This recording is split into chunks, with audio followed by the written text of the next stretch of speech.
नमस्कार। गूढ़ रहस्य ज्योतिष केंद्र में आपका हार्दिक स्वागत है, अभिनंदन है। प्रिय बंधुओं, आप सभी का हार्दिक धन्यवाद जिन्होंने कि मेरे इस YouTube चैनल को सब्सक्राइब किया, शेयर किया, इसमें कमेंट छोड़े, और जिन्होंने अब तक मेरे इस YouTube चैनल को सब्सक्राइब नहीं किया, आप सभी से निवेदन है, ज्योतिष संबंधी अधिक जानकारी के लिए कृपया मेरे इस YouTube चैनल को सब्सक्राइब करें, बेल आइकन को ऑल पर क्लिक करें ताकि मेरे वीडियो अपलोड होते ही उसकी नोटिफिकेशन आपको प्राप्त हो जाए। बात करते हैं नल नामनी संवत्सर जो कि प्रारंभ हो चुकी है, और यहां पर एक बहुत ही अद्भुत जो है गोचरीय व्यवस्था होने जा रही है। संवत्सर प्रारंभ होते ही चारों बड़े ग्रह राहु, केतु, शनि और देवगुरु बृहस्पति का गोचर जो है वह अप्रैल माह में ही हो रहा है। मैं आज बात करूंगा राहु केतु के गोचर की। अभी तक मैंने एक वीडियो बनाया राहु केतु के ऊपर, उसमें मैंने जो है राहु और केतु की क्या भूमिका हमारे जीवन में है उसके बारे में कहने का प्रयास किया। समय रहा और कुछ विद्वानों का अगर उसमें अभिमत आया तो मैं प्रयास करूंगा कि उस विषय को बहुत विस्तार दिया जाए। तो आज बात करूंगा मैं राहु केतु के गोचर की। वैसे तो राहु केतु का ये गोचर जो है 17 मार्च 2022 में सुबह 5:56 पर हो रहा है। मिस्टेक हो गया थोड़ा सा।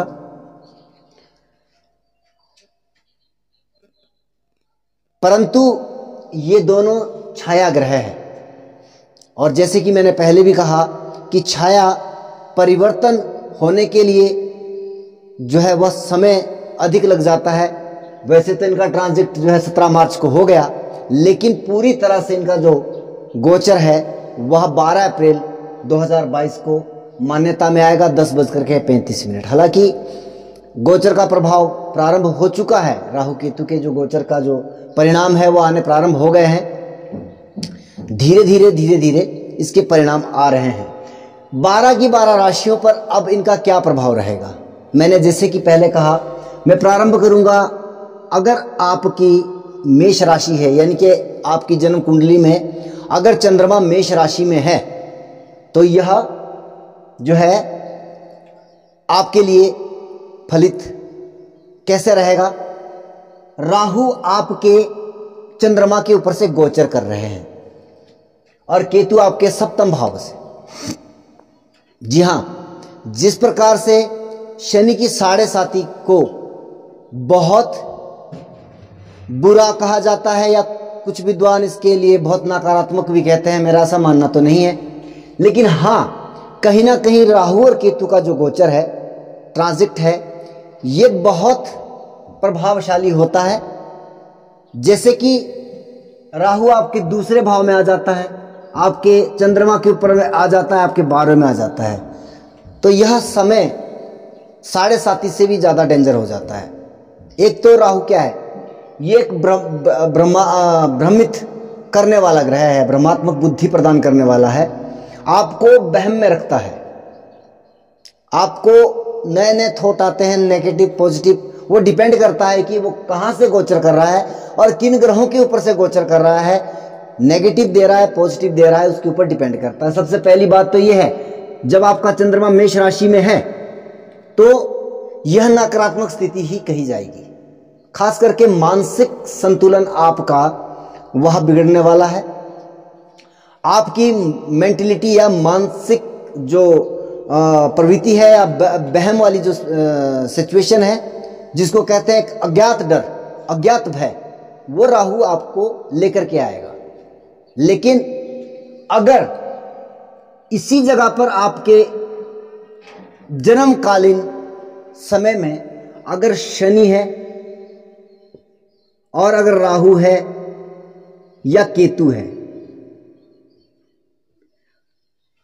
इनमें से अगर 3 ग्रह में से एक है और चंद्रमा तो यहाँ पे आपका होगा ही। तो यह स्थिति बहुत ही ज़्यादा भयानक भयावह हो सकती है यदि दशाएं अंतर्दशाएं आपकी नकारात्मक चल रही है। तो निश्चित तौर पर यह सिचुएशन आपके लिए 1.5 वर्षों के लिए, क्योंकि ये 1.5 वर्षों तक का गोचर है, ये नकारात्मक ज़्यादा रहेगा। आप जो है क्या करें, चंद्रमा के ऊपर राहु का गोचर है। चंद्रमा मन का कारक है, मन को भ्रमित करेगा। शनि कर्म का कारक है, कर्म को, कार्य क्षेत्र को डिस्टर्ब कर देगा। और केतु डिटैचमेंट है और राहु अटैचमेंट है, जैसे कि मैंने पहले भी कहा। तो इन दोनों का कॉम्बिनेशन ज़्यादा नेगेटिव कहा जा सकता है। वैसे भी राहु में केतु और केतु में राहु का जब भी अंतर प्रत्यंतर आता है तो वो ज़्यादा नकारात्मक दशा कही जाती है बनस्पत अन्य सिचुएशन की। तो अगर ये सिचुएशन आपकी कुंडली में बन रही है तो हाँ, आपको चिंता करने की आवश्यकता है।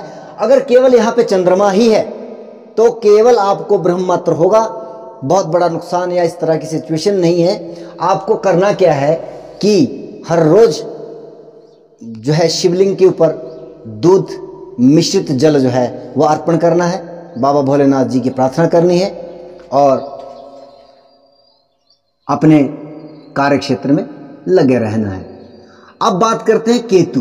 केतु आपके सप्तम भाव में, जो कि वैवाहिक जीवन या उससे संबंधित है, या पार्टनरशिप वगैरह भी हम यहां से कह सकते हैं। Situation same. अब अगर यहां पे शनिदेव हैं, अगर राहु देव हैं और अगर जन्मकालीन केतु भी यहां पर हैं, इन 3 ग्रहों में से लगभग 2 की संभावना बनती है।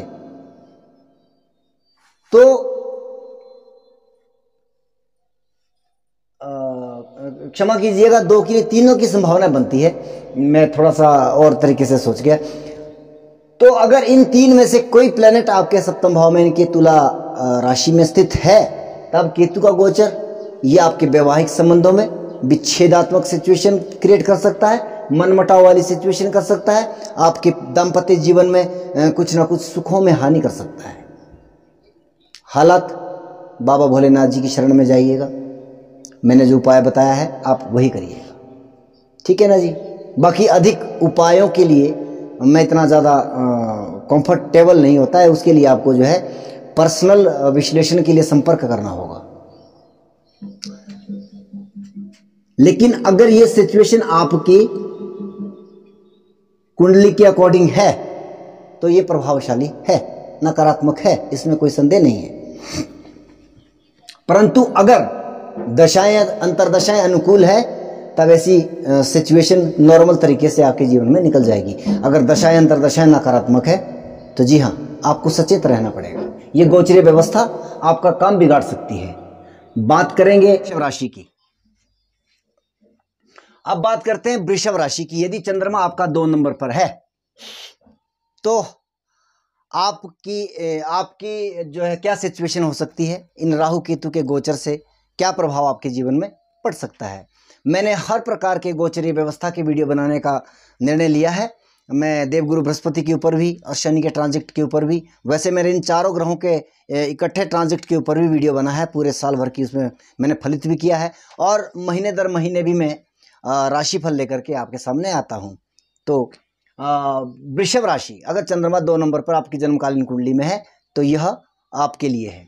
राहु आपके द्वादश भाव से गोचर कर रहे हैं। जी हाँ, हालांकि हालात ज्यों के त्यों नहीं है, हर गोचर एक जैसा नहीं होता है, परंतु अब जो है कुछ सिचुएशन भ्रमात्मक स्थिति से निकल करके कुछ और सिचुएशन क्रिएट कर रही है। हालांकि केतु देव का गोचर ऑल ओवर बहुत बेहतर परिणाम लेकर के आ रहा है 6ठे भाव से, लेकिन राहु देव जब द्वादश से गोचर करेंगे, द्वादश भाव हमारा क्या है, कोर्ट कचहरी, हॉस्पिटलाइजेशन, आपका क्या बोलते हैं शयन कक्ष और आपके विदेश यात्रा आदि। हाँ, अगर आप विदेश यात्रा की इच्छुक हैं तो ये सिचुएशन आपके लिए बेहतर है, परंतु उसमें दशाओं अंतरदशाओं का भी रोल बहुत बड़ा हो जाता है। वहाँ पर किसी भी जो इवेंट के लिए जो है वह दशाओं का भी प्रभाव होना आवश्यक है।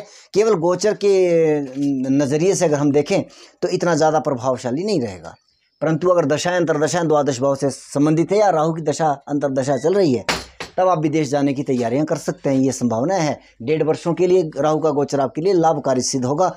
अभी समस्या क्या हो सकती है आपके साथ कि अनिंद्रा जैसी समस्या आपको रहेगी, सर दर्द आदि की समस्या रहेगी, आपको नींद कम आएगी, आपको निंद्रा जो है ढंग से नहीं आ पाएगी।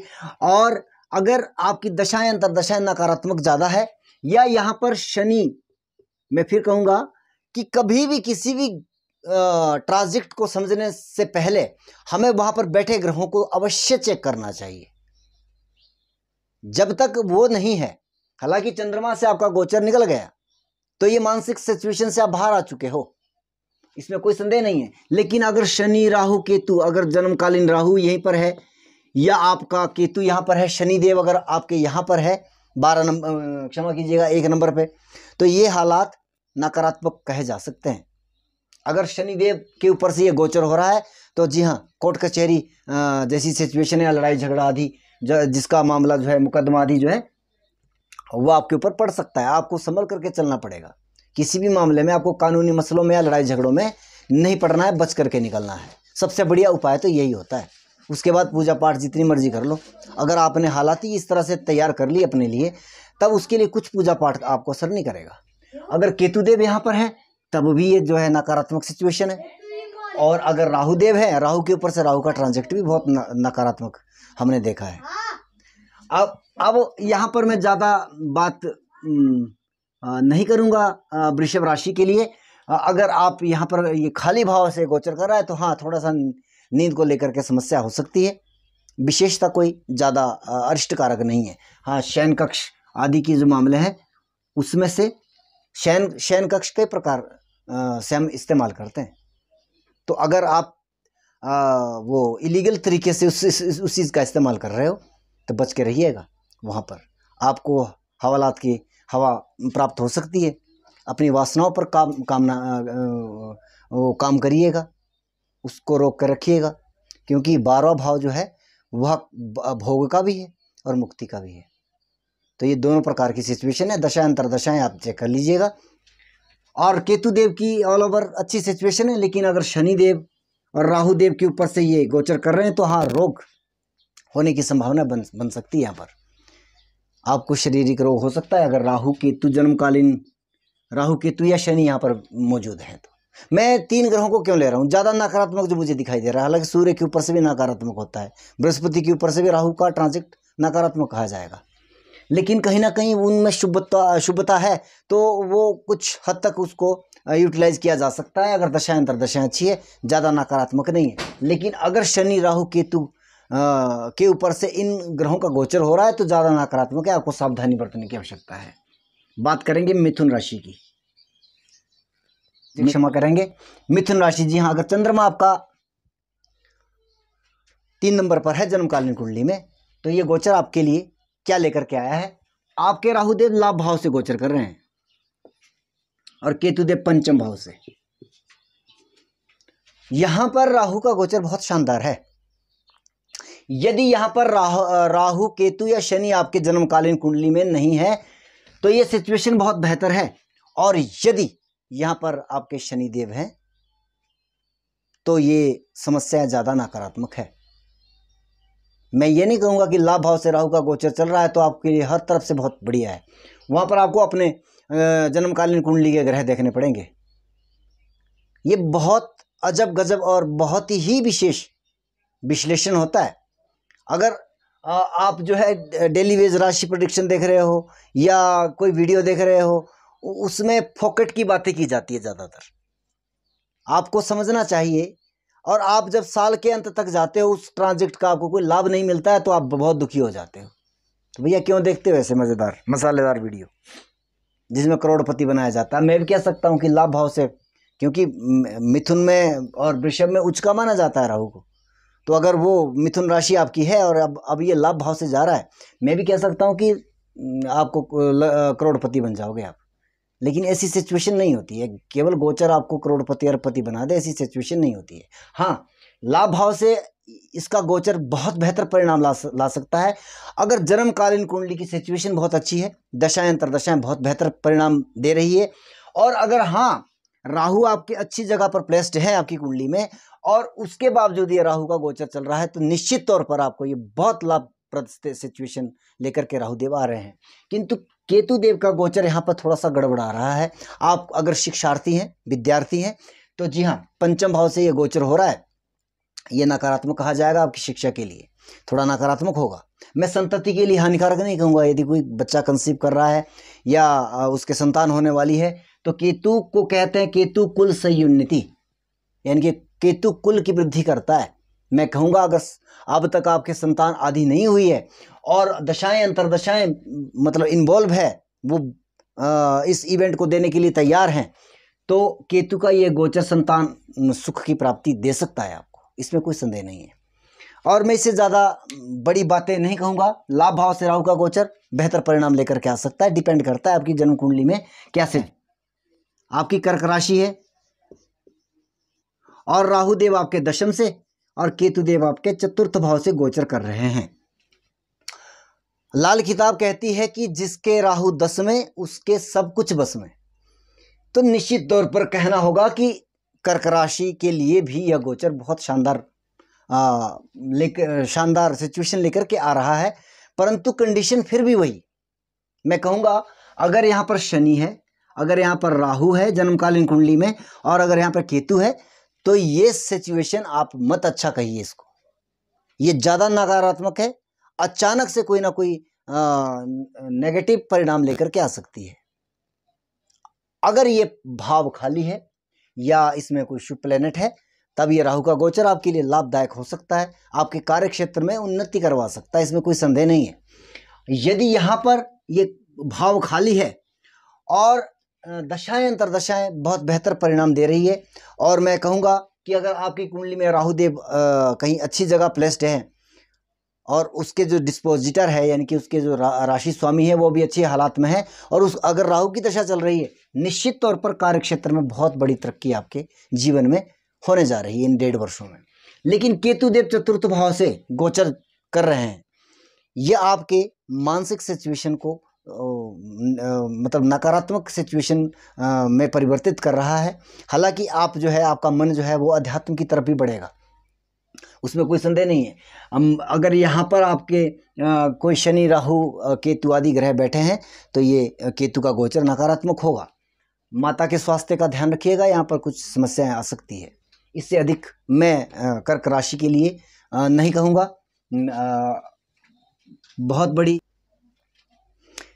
अब बात करते हैं सिंह राशि की। अगर चंद्रमा आपके जन्मकालीन कुंडली में नंबर 5 पर है, तो आपके राहुदेव आपके भाग्यस्थान से और केतु देव आपके तृतीय भाव से जो गोचर कर रहे हैं, यह समय बहुत बेहतर हो सकता है अगर आपकी दशाएं अंतरदशाएं, क्योंकि राहुदेव अगर आपके भाग्यस्थान से गोचर कर रहे हैं, बहुत बेहतर परिणाम लेकर के आ सकते हैं राहुदेव। परंतु मैं हर एक कंडीशन की बात करूंगा। अगर यहाँ पर शनि है आपके जन्मकालीन कुंडली में, अगर राहु है, केतु है, तो ज़्यादा प्रसन्न होने की आवश्यकता नहीं है। यह गोचर आपके लिए नकारात्मक ही रहेगा। दशाएं अंतरदशाएं पॉजिटिव है समान, अगर नेगेटिव है तो ज़्यादा हानिप्रद रहेगा। और अगर केतु देव का गोचर ऑल ओवर बहुत अच्छा कहा जा सकता है, लेकिन फिर वही कंडीशन है कि अगर राहु केतु शनिदेव आपके तीसरे भाव में बैठे हैं, यानी कि आपकी तुला में बैठे हैं, तो यह गोचर भी आपके लिए नकारात्मक कहा जाएगा। और अगर दशा अंतरदशानाथ के ऊपर से भी राहु केतु का गोचर चल रहा है, तब भी हम आपको सावधान होने की सलाह देंगे। आपको यहाँ पर बच करके चलना चाहिए। सिचुएशन क्या हो सकती है, डिपेंड करता है कि किसकी दशा चल रही है, किस प्रकार के हालात हैं। अगर सूर्य यहाँ पर बैठा है, सूर्य की दशा चल रही है, उच्च का सूर्य है, आप प्रसन्न है कि मेरे उच्च का सूर्य है मेरी कुंडली में, मेरा लग्नेश भी है, परंतु क्या हो गया, ये 1.5 वर्षों के लिए लग्नेश के ऊपर से गोचर कर रहा है, आपके पिता के भाव से गोचर कर रहा है, आपके पिता के कारक के ऊपर से गोचर कर रहा है, तो ज़्यादा नकारात्मक होगा आपके लिए। आपकी कन्या राशि की बात करते हैं, अगर जन्मकालीन कुंडली में आपके चंद्रमा 6 नंबर पर हैं, तो यह विश्लेषण आपके लिए राहु केतु आपको क्या लेकर के आए हैं इस 1.5 वर्षों में। आपके राहुदेव अष्टम भाव से और केतुदेव द्वितीय भाव से गोचर कर रहे हैं। यहाँ पर ऑल ओवर अगर देखा जाए तो ये थोड़ा सा नकारात्मक ही कहा जाएगा।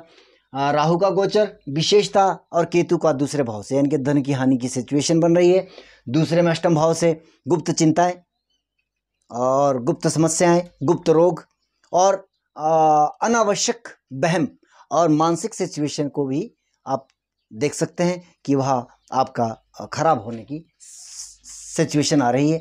और कई बार जिसको हमारे यहाँ पे कहते हैं काला जादू या आदि जो नकारात्मक ऊर्जाएं होती है किसी के शरीर के अंदर, अष्टम भाव में जब केतु गोचर करता है तो ये सिचुएशन और ज़्यादा बढ़ने की संभावना बन जाती है।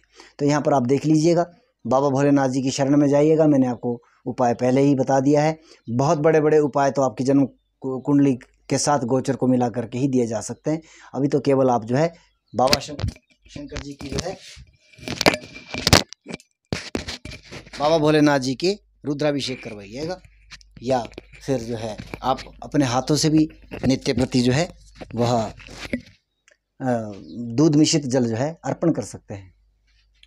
और केतुदेव दूसरे भाव से गोचर कर रहे हैं, धन की हानि की सिचुएशन बन रही है। अगर दशाएं अंतरदशाएं अच्छी है तो इतनी ज़्यादा घबराने की सिचुएशन नहीं है।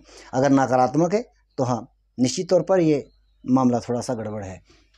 अगर मैं फिर कहूँगा कि शनि राहु केतु जन्मकालीन सिचुएशन में है, यहाँ पर आपके अष्टम भाव में है, निश्चित तौर पर आपको सावधानी बरतनी चाहिए। कन्या राशि के जातकों के अगर आपके यहाँ पर शनि है, यहाँ राहु है और यहाँ केतु है, तो आप इन 1.5 वर्षों के लिए आप थोड़ा सा संभल के रहिएगा। आपको महामृत्युंजय जप आदि का भी सहारा यहाँ पर लेना चाहिए। अगर यहाँ पर राहु केतु शनि आदि बैठे हैं तो भी ये नकारात्मक सिचुएशन है, लेकिन यहाँ पर ज़्यादा हानिप्रद मुझे दिखाई दे रही है। यानी कि अगर मारक दशाएं चल रही है तो ये सिचुएशन और भी ज़्यादा खतरनाक हो सकती है।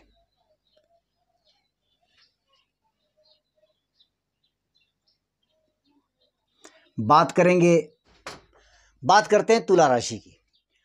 अगर आपके जन्मकालीन कुंडली में 7 नंबर में चंद्रमा है तो यह विश्लेषण आपके लिए। आपके सप्तम भाव से राहुदेव और चंद्रमा के ऊपर से केतुदेव जो गोचर कर रहे हैं।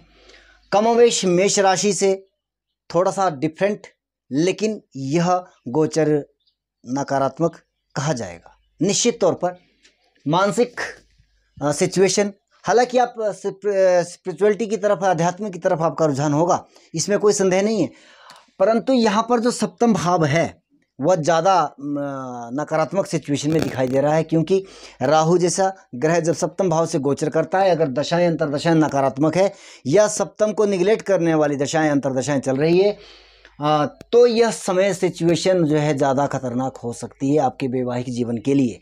और यदि शनि राहु या केतु यहाँ पर आपके जन्मकालीन कुंडली में बैठे हैं तो वैवाहिक जीवन में सावधानी बरतिएगा।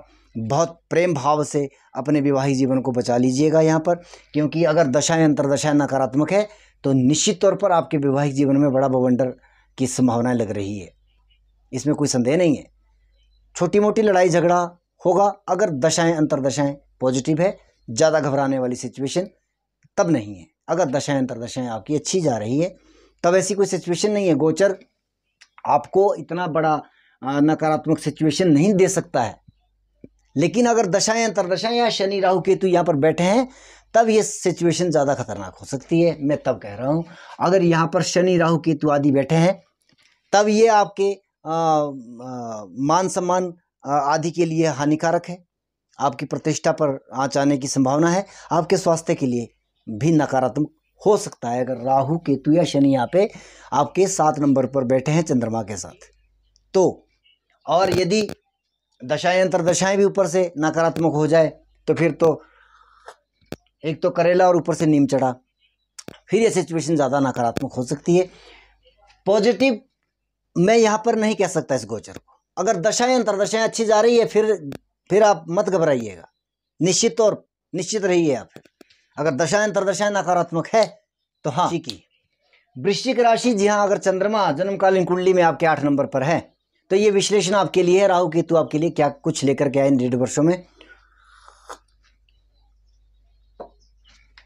राहु केतु, राहु आपके 6ठे भाव से और केतु आपके 12वें भाव से गोचर कर रहे हैं। मोक्ष भाव का ग्रह मोक्ष भाव से गोचर कर रहा है। सिचुएशन अच्छी कह सकते हैं। स्पिरिचुअलिटी के लिए, अध्यात्म के लिए तो बहुत बेहतर है। 6ठे भाव से राहु का गोचर शत्रुओं का नाश हनन करता है, इसमें भी कोई संदेह नहीं है। लेकिन अगर यहाँ पर शनि राहु आदि ग्रह बैठे हैं और दशाएं अंतरदशाएं नकारात्मक है तो निश्चित तौर पर आपको यहाँ पर संभल कर के चलना पड़ेगा। 12वां भाव हमारा हॉस्पिटलाइजेशन का है। क्या हो सकता है आप अंदाज़ा लगा सकते हैं।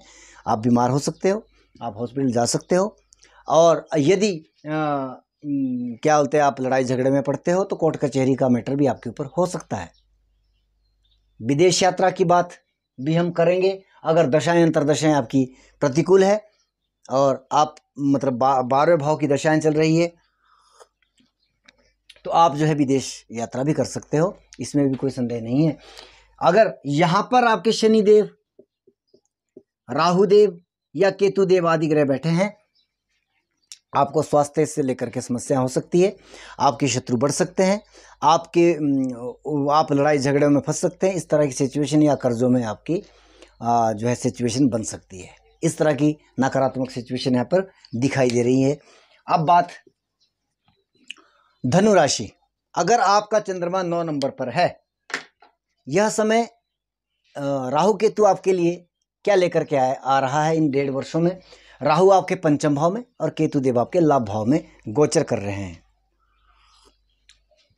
यहां पर क्या हो सकता है, लाभ भाव से केतु का गोचर शानदार, 5वें भाव से राहु का गोचर नकारात्मक कहा जा सकता है। आपकी संतति के लिए, आपकी शिक्षा के लिए अनदर पार्ट बहुत बेहतर, धन का आगमन नहीं रुकेगा, बहुत बेहतर रहेगा। राहु भले ही 5वें से गोचर कर रहे हैं, शानदार गोचर है, लेकिन संतान और शिक्षा के मामले में आपको प्रॉब्लम क्रिएट करेगा।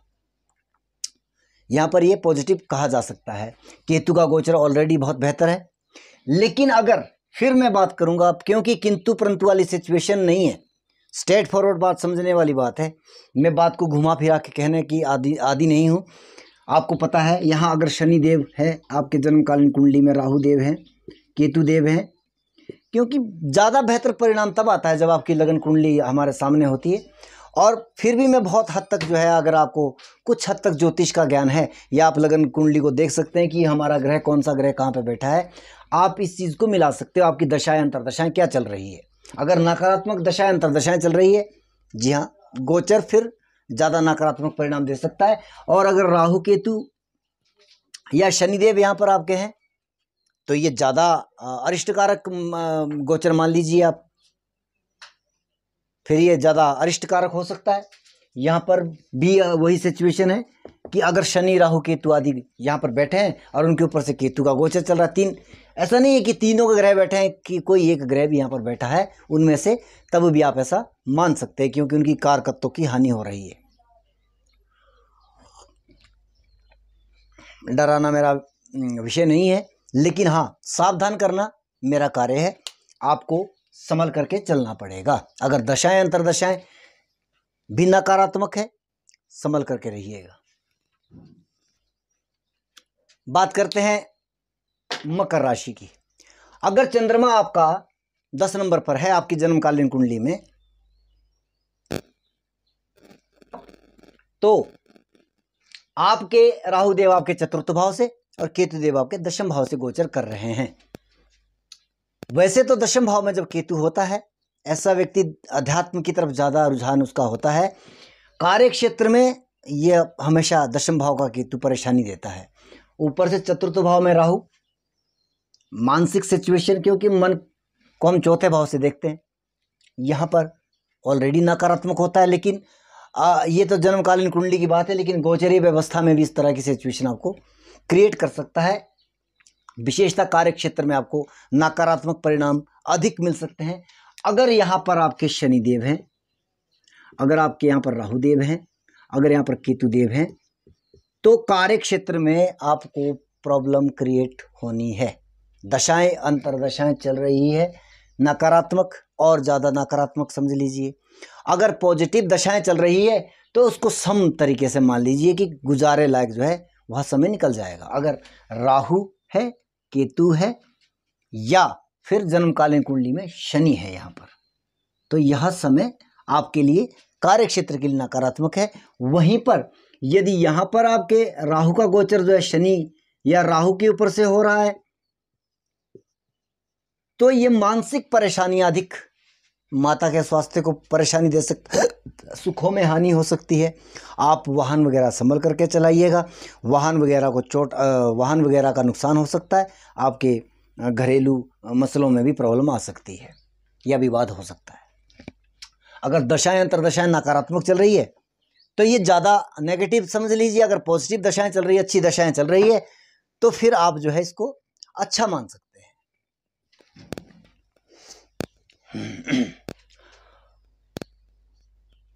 कुंभ राशि, अगर आपका चंद्रमा 11 नंबर जन्मकालीन कुंडली में है तो राहु देव आपके तीसरे से और केतु देव आपके भाग्य स्थान से गोचर कर रहे हैं, 9वें स्थान से गोचर कर रहे हैं। यूं तो मतलब अगर स्ट्रेट फॉरवर्ड बात समझी जाए तो ये बहुत बेहतर गोचर कह सकते हैं आप, परंतु क्या करें, जो नकारात्मक होता है उसको नकारात्मक ही कहा जा सकता है। कुछ लोग क्या करते हैं ना कि अगर मैंने अच्छी वीडियो, अच्छे उसमें शब्दों का इस्तेमाल कर दिया कि आप इस बार ऐसा करोगे वैसा करोगे, अरे भैया जो आपके भाग्य में लिखा है हम बात वो उसकी कर सकते हैं। अब ज़बरदस्ती हम आपको अच्छा कैसे कह सकते हैं या ज़बरदस्ती हम आपको बुरा कैसे कह सकते हैं। कुछ लोग बोलते हैं कि आपने बहुत बढ़िया वीडियो कहा, क्योंकि मैंने उनके लिए अच्छा कह दिया। अरे अच्छा तो तभी होगा ना जब मुझे दिखाई देगा वो, या मेरी समझ में आ जाएगा कि हाँ बेहतर है। अब ये एक सिचुएशन अच्छी हो सकती है, लेकिन बात मैं फिर कहूँगा कि अगर यहाँ पर शनि देव हैं, भले ही उच्च के हैं, नकारात्मक गोचर आपके ऊपर से हो रहा है, राहु है, जन्मकालीन कुंडली को देख लीजिए आप, और केतु अगर यहाँ पर है तो ये गोचर आपके लिए नकारात्मक सिद्ध होगा, इसमें कोई संदेह नहीं है। वहीं पर यहाँ पर भी वही सिचुएशन आ रही है कि राहु है, केतु है या शनि देव है। ज़्यादा नकारात्मक की बात कर रहा हूँ मैं, अन्य ग्रहों के ऊपर इसका परिणाम हो सकता है, वीडियो बहुत लंबा हो जाएगा, लेकिन मैं शॉर्ट टर्म की बात कर रहा हूँ और खाली 1-2 प्लेनेट की अभी बात चल रही है, ठीक है ना जी। तो ये अगर यहाँ पर आपके शनि देव या राहु देव या केतु देव है और दशाएं नकारात्मक है, नेगेटिव दशाएं चल रही है आपकी, 6-8-12 की दशा चल रही है, 3-6-11 की चल रही है, तो यह सिचुएशन आपको ज़्यादा अरिष्ट कारक दिखाई देगा। आपका 9वां भाव, इनके भाग्य की हानि हो सकती है, पिता के स्वास्थ्य को लेकर के भी यहाँ समस्या दिखी जा सकती है। तीसरा भाव हमारा जो है वह क्या बोलते मेहनत का है, परिश्रम का है। अधिक परिश्रम के बावजूद आपको लाभ कम प्राप्त होगा। अगर शनिदेव, राहु देव और केतु देव आपके जन्मकालीन कुंडली में तीसरे भाव में विराजित हैं, तब की बात कर रहा हूँ। दशाएं अंतरदशाएं नकारात्मक है और ज़्यादा नकारात्मक परिणाम मिल सकते हैं। अगर दशाएं अंतरदशाएं पॉजिटिव है, मत घबराइएगा, सामान्य तौर पर ये गोचर आपके लिए रहेगा।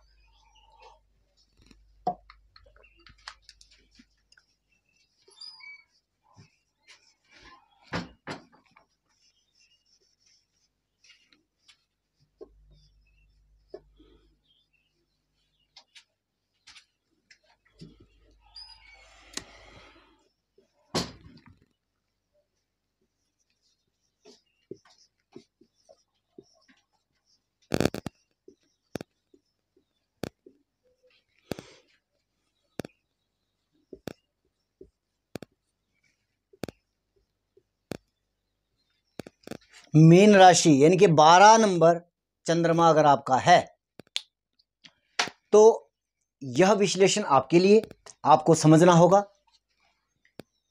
कि राहु देव आपके दूसरे भाव में, केतु देव आपके अष्टम भाव में। राहु का गोचर दूसरे भाव से जब भी होता है, पारिवारिक कलह निश्चित तौर पर होती है। अगर वहां पर नकारात्मक ग्रहों की सिचुएशन है, यदि राहु ही यहाँ पर पहले जन्मकालीन कुंडली में आपके पड़ा है, या केतु यहाँ पे पड़ा है, या शनि यहाँ पे पड़ा है, तो यह सिचुएशन आप पक्का मान लीजिए कि अब जो है घर में कोई ना कोई लड़ाई झगड़े की सिचुएशन या कलह की सिचुएशन बन रही है। आपको वहाँ पर समझदारी से सूझबूझ के साथ जो है वहाँ पर आपको हैंडल करना होगा। केतु देव अष्टम भाव से गुप्त चिंताएं, परेशानी, गुप्त रोग आदि, पाइल्स आदि की समस्या दे सकता है, मूत्र रोग आदि को भी। वो अगर तो पहले से ही आपको इस तरह की प्रॉब्लम है तो बढ़ सकती है। अगर शनि राहु केतु यहाँ पर विराजित है आपकी कुंडली में तो यह रोग जो है और ज़्यादा आपको उभरते हुए दिखाई देंगे। और ऑल ओवर अगर दशाएं अंतरदशाएं बेहतर परिणाम दे रही है और शनि राहु केतु यहाँ पर विराजित है, उसके बावजूद ये सम कह लीजिए आप, लेकिन यदि दशाएं भी नेगेटिव और आपके राहु या केतु जो है शनि राहु केतु के ऊपर से गोचर कर रहे हैं तो इसको ज़्यादा नकारात्मक आप समझ के चलिएगा। यहाँ पर आपको निश्चित तौर पर कोई ना कोई रेमेडी की आवश्यकता है। भैया जो अच्छा है उसको मैं अच्छा कहूँगा, बुरा है उसको मैं बुरा कहूँगा, सच हमेशा सच रहेगा। उसके लिए आप मेरे इस चैनल को सब्सक्राइब करें या ना करें, या फिर आप उसमें अच्छे कमेंट लिखें या बुरे लिखें, मुझे उससे कोई फ़र्क नहीं पड़ता। मैं अंधेरों में बात करने वाला व्यक्ति नहीं हूँ। जैसे कि आप अब तक मुझे समझ चुके हो, आप लोगों ने बहुत प्यार दिया, बहुत आशीर्वाद दिया, परंतु मैं अच्छे को अच्छा कह सकता हूँ, बुरे को बुरा कह सकता हूँ। इतनी स्वतंत्रता आप मुझे दीजिएगा। वो ऐसा नहीं है कि वर्ष के प्रारंभ में मैं आपको करोड़पति बना दूँ, अरबपति बना दूँ, आप खुश तो हो जाओ, लेकिन जब साल का अंत आया तो आपके वही ढाके के 3 पात और बल्कि सिचुएशन और भी ज़्यादा खराब। तो ऐसा इस प्रकार के व्यूअर्स मुझे भी नहीं चाहिए कि जो झूठ के बलबूते पर प्रसार करते हो। ये ज्योतिष है, इसका विस्तार होना चाहिए और सच्चाई का विस्तार तभी होगा जब आप लोग सहयोग करोगे, जब आप लोग अच्छी चीज़ें देखनी शुरू करोगे, जब आप लोग जो है उन नेगेटिव प्रकार की जो मतलब भ्रम नहीं कह सकता हूँ मैं, पाखंड फैला रहे हैं यूट्यूब के माध्यम से, टेलीविज़न पर आ रहे हैं, क्योंकि भैया उनके पास करोड़ों अरबों रुपया लगाने के लिए हैं। वो अपने प्रचार कहीं से भी, वो डिग्रियां खरीद कर, कोई डॉक्टरेट की, कोई किसी चीज़ की डिग्री लेकर के आपके सामने भाषण झाड़ रहे हैं। जब उनके ज्ञान को देखा जाता है, टिटोला जाता है, तो उनके पास शून्य बटा सन्नाटा पाया जाता है। मैं तो सीधी और स्टिक बात करने की कोशिश करता हूँ। पसंद आए आप लाइक करिएगा, ना पसंद आए डिसलाइक करिएगा, मुझे कोई आपत्ति नहीं है। वीडियो अच्छा लगे इसको शेयर कीजिएगा, सब्सक्राइब कीजिएगा, बेल आइकन को ऑल पर क्लिक करिएगा। बहुत शानदार वीडियो बनाने का प्रयास करूंगा, परंतु मेरा हौसला तभी बढ़ेगा जब आप लोग मुझे आशीर्वाद देंगे और हमेशा सनातन धर्म के लिए और सत्य के लिए काम करिएगा। जय श्री राम।